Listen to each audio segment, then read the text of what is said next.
Are you ready to get started? Yup, I don't know what I'm doing, but let's go. I guess the first thing we wanted to say is thanks, right? Yeah. Because you made the Demon Slayer video the most watched video on my channel. When we're recording this, it has like a little over 3,000, which is a big deal for a small channel like mine, don't you think? Yeah. And some people had asked us, hey, why don't you go ahead and watch the Demon Slayer show together and review that for us? So what do you think, Sophia? Could we do that? Yeah. Well, she's seen the whole show. I've seen it twice, yeah. And I watched episodes 1 through 7, and I think we're going to break this down into like 4 parts. And how many episodes did we watch together, Sophia? We watched the first 2 together, and then you went and watched up to 7, right? I thought we watched like 3. Oh yeah, we watched 3. Okay, and then I went ahead and watched 7 to get caught up, but you got a photographic memory? Sort of. Okay. Well, I just want to say, like, the first episode we watched together. And what really surprised me was the way that, like, the background of the forest looks. Because we pretty much start out with Tanjiro in the woods, like where he lives, right? Yep. And I gotta say, that was like breathtaking, just how good like the animation is and the snow's falling and the trees. It almost looks like, I don't know what technique they use, but almost looks like they painted the background. Like sometimes comic books will use a painted instead of inked or drawn or computer animated. It looked like they put like cell animation or computer animation over a painted background. Yeah, it's really pretty. That's probably one of my favorite parts about the entire show is the beautiful artwork. I mean, you could watch it just for the landscapes. Oh, yeah. It's visually pleasing.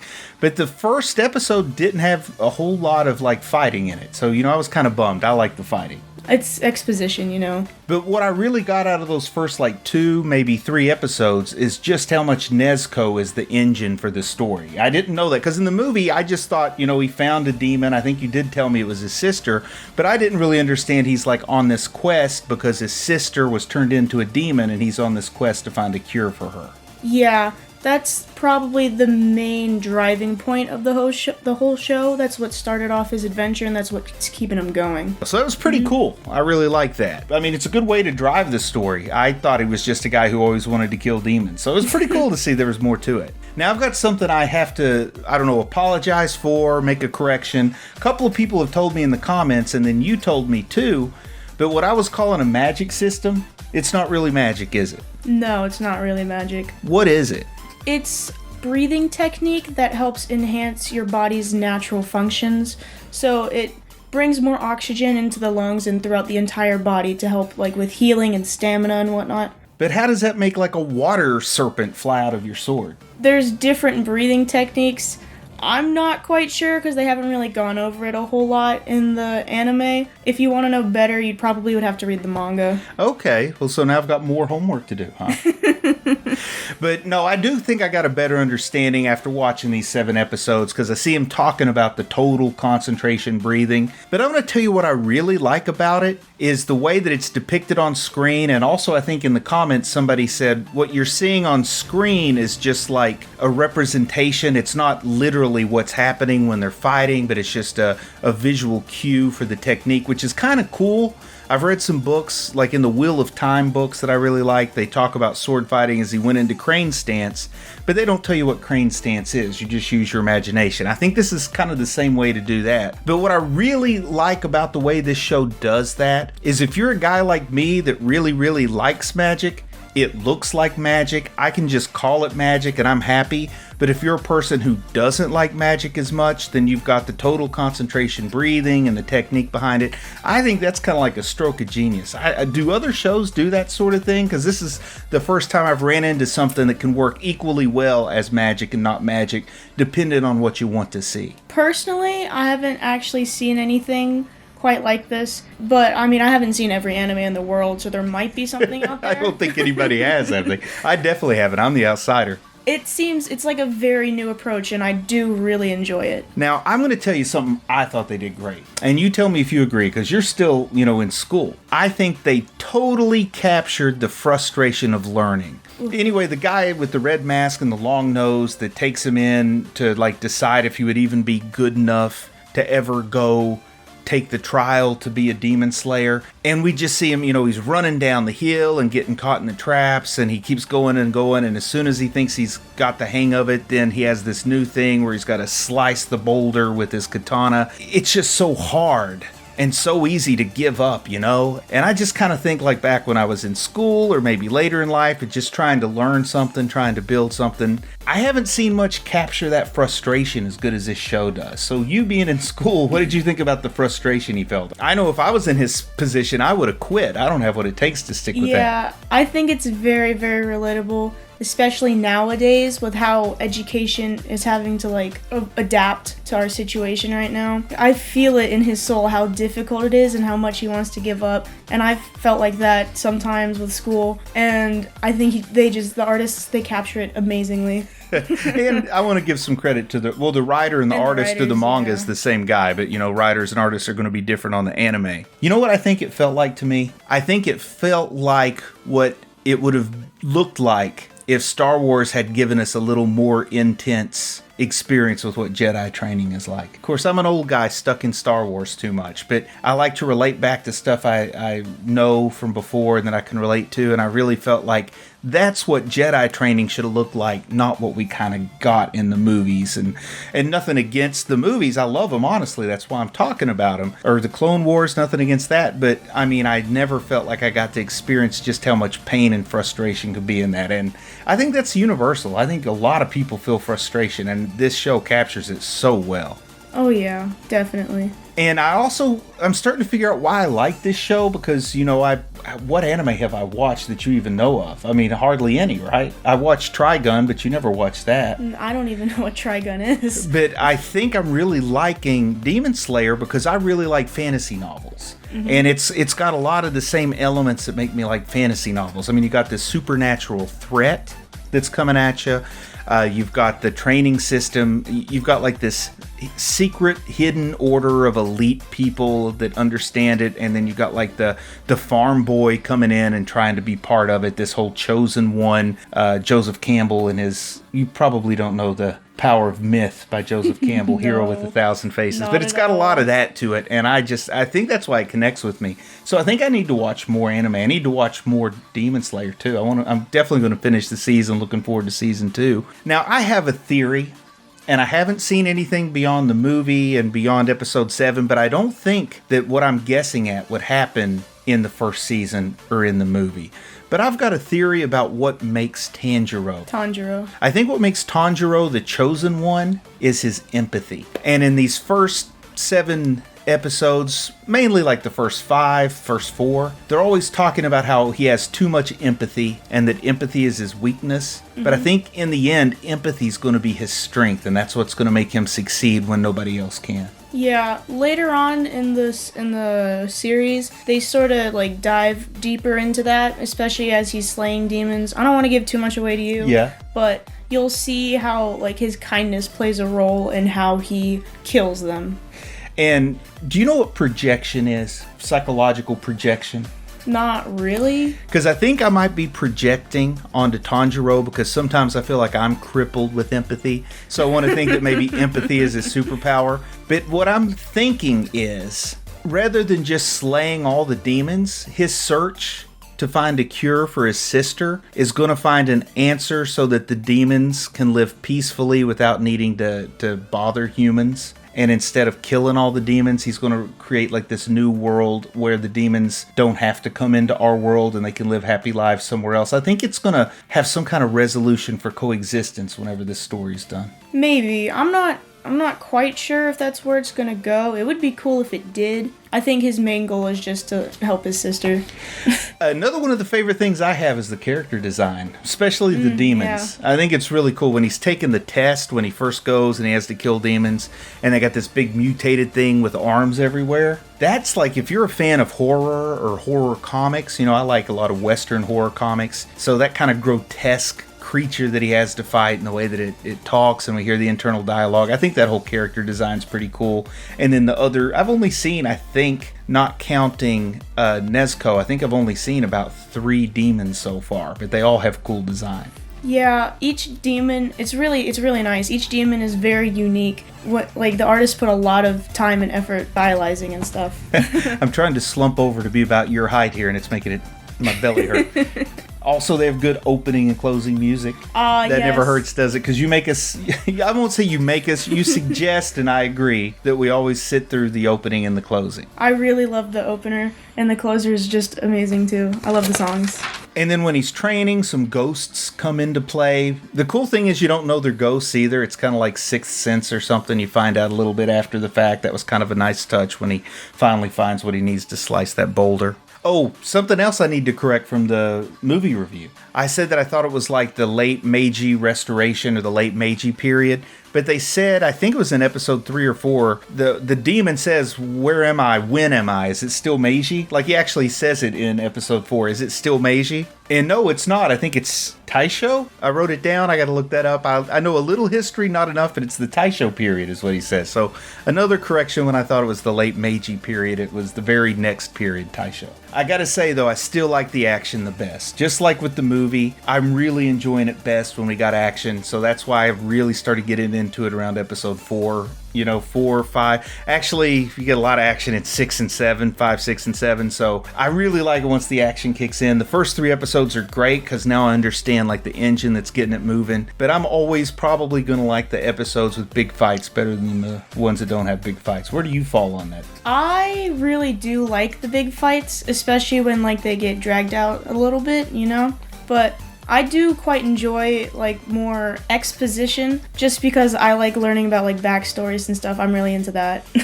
Something I like about the fights, and this is kind of a newer concept to me, though maybe if you're an old hat at different types of stories that I'm familiar with, it's not as new or as different to you. But after he defeats a demon, particularly I think around 4 or 5, after he defeats a demon, he lingers on the tragedy of the situation. And I don't think I see enough action stuff, or especially not in a lot of the comic books I read and the comic book movies I watch and the stuff I'm normally reviewing on the channel. I don't see people spend enough time lingering on the tragedy of the situation. Like, yeah, you're happy you won, but also you wish that you never had to have this conflict before. I really like the contemplation in this show. Is that commonplace throughout the rest of the season? Is that something I like that I'm going to get more of? Yeah, you'll definitely see that when we get to more main demons. Like, it'll explore how they got to be a demon, and it'll show Tanjiro's empathy and sorrow for how they got to where they are. I do like when he first got to the, I don't know if it's a school or a training facility, but they've got all the like little girls there that are telling them what they need to do next and what they need to do next, and they like go through the different 10 levels that you can have as a member of the Demon Slayer Corps. That's kind of cool because it's laying out there sort of the progression through the ranks, which goes back to that like fantasy trope of the secret order and you work your way up. And then I finally got to where they explain the swords a little bit and talk about the swords, and I got to see Tanjiro pick out his oar and get his sword made by that like absolute crazy guy who made his sword, who was angry because it wasn't red, But I get to see, you were telling me the swords change colors when they hold them, but I didn't quite understand what you meant till I saw it on the screen. That's pretty cool when he gets his katana and it turns black. Though I still don't understand what the color means, but they did sort of say that no one with the black sword had found like big time success in the Corps. Did I interpret that right? Yeah,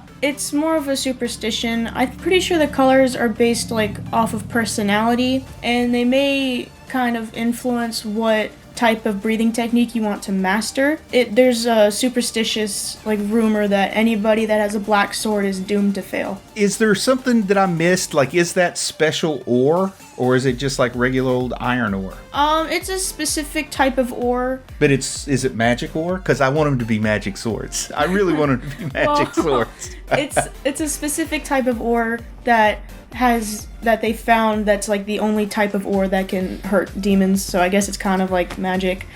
and something I'd picked up from in the movie was the sense of smell, that Tanjiro has this really good sense of smell. And I kind of thought, okay, so he can smell demons, that's a neat little trait to have. But then the guy that trains him also has a sense of smell, and then they do a great job in one of the episodes, like 3 or 4, illustrating how the sense of smell, he can actually smell, it's like a string from the tip of his sword to where his target is, and then his sword follows that perfectly. That was just a really cool illustration, and intermingling the sense of smell with the aim of his sword and giving it a bit of a supernatural element. I won't call it magic, but almost like magic. And then I started to think about it. If the core of their abilities, what he's able to accomplish is his total concentration breathing, to me, out of the 5 senses, smell is the one most closely related to breathing. So that kind of little mind, like I sat back and wanted to have a Sherlock Holmes pipe and act like I was such a clever boy for having figured that out. And then he got his uniform. I got to see him finally get his uniform after he passed the test and went off on his first assignment.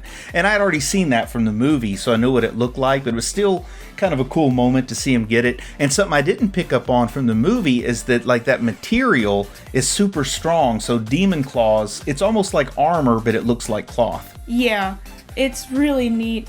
I thought it was pretty smart to add that little tidbit in there to, like, kind of help explain why they don't get as hurt. Or why they don't have to keep getting new clothes. You know, if they got their clothes all ripped up every fight, that'd get expensive after a while. Oh, definitely. Now, I don't know if this is universal, like everybody feels this way, so maybe you can help me out. One thing I find that pulls me into this story is there's just something appealing about being part of a group. And I get to see his group coming together. You know, we see him and Nezuko. And then who's the fella that has to be in a trance to use his power? Zenitsu. Yeah, Zenitsu's finally introduced. We're seeing this team come together. I still haven't seen my favorite character. I'm 7 episodes in, and my favorite character from the movie was Inosuke. And I still haven't seen Inosuke here. How long am I going to have to wait to get Inosuke's? Because I'm dying to see the craziness in when they discover him. He should be coming up pretty soon. And will I get to see him with his boar mask off? Yes, there's an entire thing about that. It's really funny. Everybody's so shocked. I can't wait. I'm looking forward to that too. But yeah, something appealing about being part of a group. Is that universal? Like, do we all feel that way? Is that part of the fun to watch them get the team together? Yeah, I really like watching the dynamics between each of the people and how their relationships and their bonds just grow stronger. Now, he fights this one demon that can go under the ground. And he really wants to find the answer on how to, like, turn his sister back into a human. And this demon mentions Muzan, and we find out he's kind of the big bad. Like, I guess if I were to say, you know, the engine that gets it moving is his sister gets turned into a demon, and he wants to turn her back into a human. But, like, the actual story now is turning into a mission to find Muzan. Am I saying that name right? Muzan? So. I'm sure people will let me know if I'm not. I'm sorry. I'm so not good at these. But I gotta say, at the end of episode 7, they floored me with an awesome twist when he does find that demon in Tokyo. Knocks me for a loop. I love to be surprised. I love to think I've got something figured out and to be proven wrong. I didn't see that coming, and I can't wait to see where that's going. So I can't wait to jump back in and get into episode 8 very soon. Oh, it's very fun. I love the arc in Tokyo. Oh, I love the way he was just overwhelmed. He's like I mean, he's not a country boy. He's like a forest boy. Oh, like, yeah. That house he was in, he had to, like, walk all day just to get somewhere to sell his charcoal. He had no neighbors. It's like a cabin in the woods. It's no wonder demons attacked him. It's like every horror movie I saw as a kid was a cabin in the woods. Yeah.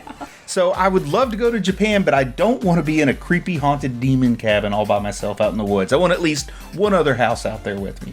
Yeah. Is that a deal? Yeah. For some reason, I think the food looks so good in this show. Does it make you hungry? It made me very hungry when I watch it. Food in anime just always looks so good. It makes you so hungry. Oh my Is that why you always want, like, hibachi or Taste of Asia when I ask you where you want to eat? Kind of. The udon noodles. Yeah, food in anime just looks so good. It looks so much better than in real life, and it just makes you so hungry. I'm still enjoying it. I'm liking the show as much as I like the movie. And honestly, I know it wasn't designed this way, but I think I'm enjoying the whole experience more because I saw the movie first. And I know there's some cool stuff to wait for, to build up to, so it helps me get through the slower moments in the show. And also, when I'm seeing some of the frustrating training and some of the stuff going on, instead of just like wondering, well, what's the point of all this? I kind of know where the point is. I think I'm having a better experience watching it out of order than if I tried to go straight through the way that you did. And it doesn't really seem slow to me because I know where it's going. Yeah. But I still don't know how it gets there. So it's like, it's journey before destination. Those are some words of wisdom to live by. Well, I think that's all I've got for episode 1 through 7. Still loving it. It had some great key moments. I'm a little annoyed that the wild lunatic Inosuke hasn't showed up yet. Or Inosuke. I'm going to say all these names different every time I say them. The whole team's not together yet. I'm getting a grasp on the situation. They floored me with a major twist in Tokyo. And I can't wait to get back and maybe in a couple days give another update. What do you think? Does that sound fair? Sounds good to me. See you later.